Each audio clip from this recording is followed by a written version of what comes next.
Hi, Thomas Brinsko here, publisher of BIC Magazine and BICmagazine.com. I've been pretty busy since the last time you see me. Well, we had an event. BIC boiled 3,500 pounds of crawfish for 1,000 guests at our industry appreciation event, and we co-hosted our semi-annual industrial procurement breakfast. And last month, we attended 6 conferences, including a refining conference, hydrogen conference, a storage terminal kind of midstream conference, and an upstream conference, plus an environmental conference and a safety conference, because as you know, BIC covers the gamut of industry sectors, and we stay really busy in the conference season, gathering data, collecting intelligence, and discerning trends. You know who else has been really busy since the last time I talked to you? The Biden administration. And they too cover the whole gamut of the energy sectors. Recent energy policy actions are just astounding. I'm going to quickly review 3 of those today that affect 3 different distinct sectors: so upstream, storage, power generation. First, upstream. The Biden administration decided recently to restrict new oil and gas leasing on 13 million acres of the Federal Petroleum Reserve in Alaska. You might remember last year the administration approved a contentious Willow project was the name of it. And when they approved that, they also felt like they really needed to throw a bone to the environmentalists as a follow-up, who were furious at Biden, saying the project approval violated Biden's pledge to combat climate change.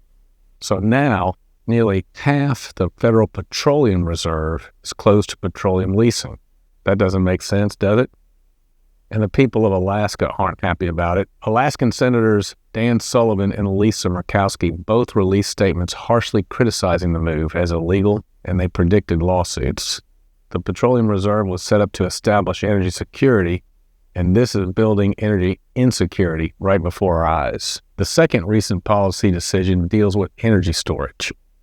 Now, very recently, the U.S. Department of Energy's Office of Petroleum Reserves announced a sale of 42 million gallons of gasoline from the Northeast Gasoline Supply Reserve. This reserve was set up in 2014 after Superstorm Sandy left New York gas stations without supplies for a month. Now, 1 million barrels of gasoline, 42 million gallons, would give Northeast consumers emergency fuel in case of a future natural disaster.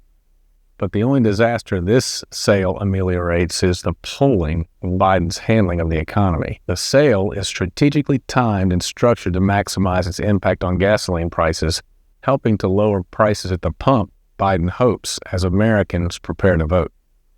It blatantly has zero to do with a supply emergency or energy security. Now, different from a gasoline reserve is the Strategic Petroleum Reserve, which stores crude oil for emergency situations.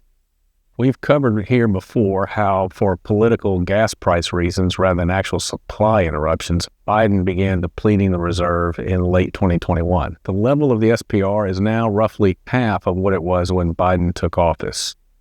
The Department of Energy recently and unexpectedly axed plans to buy back 3 million barrels of oil, which was less than 1% of the capacity. They're supposed to buy that in this coming August and September to help with the refilling process, but they decided the prices were too high right now. U.S. Energy Secretary Jennifer Grantham has said that refilling the SPR is a priority and that reserves could reach pre-22 levels by the end of this year. I'll believe it when I see it, and it's pure insanity to watch the Biden administration cut off American oil production, then claim they can't fill our reserve because of the price. Now, the third, and I think the biggest of these 3 pieces of news, relates to power generation. The Environmental Protection Agency released a new rule to cut emissions from power plants. Under the new rules, coal plants and all new natural gas plants will be required to cut 90% of their greenhouse gas emissions through the installation of what's called carbon capture technology. We've written about it a lot in BIC.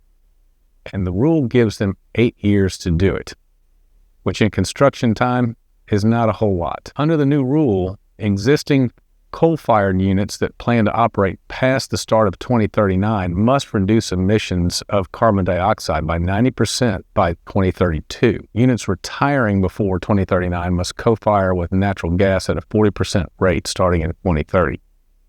Then, if you commit to close your existing coal unit by 2032, you're going to be exempt from the new requirements. Thanks, Joe Biden. Two major challenges here. First, the expense of adding carbon capture to every coal plant and every new gas plant is going to shut existing plants down and then discourage construction of new capacity. Secondly, carbon capture and sequestration is a technology that's not yet proven out on a commercial level. The rule faces a lot of legal challenges with Republican state attorneys, including Texas's Ken Paxton, who's already lining up to file a lawsuit. Now, the Edison Electric Institute, which represents the nation's electric utilities, including CenterPoint in Houston and AEP in Central Texas, has said the EPA failed to address its concerns about the readiness of carbon capture technology.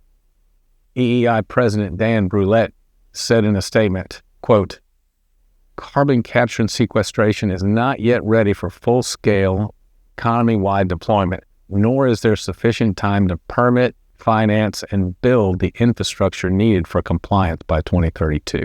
This Clean Power Plant Plan 2.0 makes it impossible legally and economically to continue to operate coal-fired power plants, which contribute about 20% of our country's electricity generation. This power plant rule would force the early retirement of baseload power, which is always available power, and limit construction of new natural gas plants. And this is happening just as the power sector is facing a huge surge in demand from factors like the forced conversion to electric vehicles, the rapid expansion of computer and data centers to support AI and e-commerce and cryptocurrency like Bitcoin. That leaves our demand growth in energy to be met completely by the intermittent power sources of wind and solar, which create huge reliability risks for our aging grid. Now, Thomas Brinsko has an appointment next week with my Generac dealer. I think we're going to need backup power more than ever. Here's hoping for a business-friendly result to our next election. If you aren't already following BIC Magazine on LinkedIn and Twitter, please do so. If you have any questions, please reach out to me through that social media. Man, I'm wishing wisdom, initiative, and blessings to all of you and to the leadership of our country. See you soon.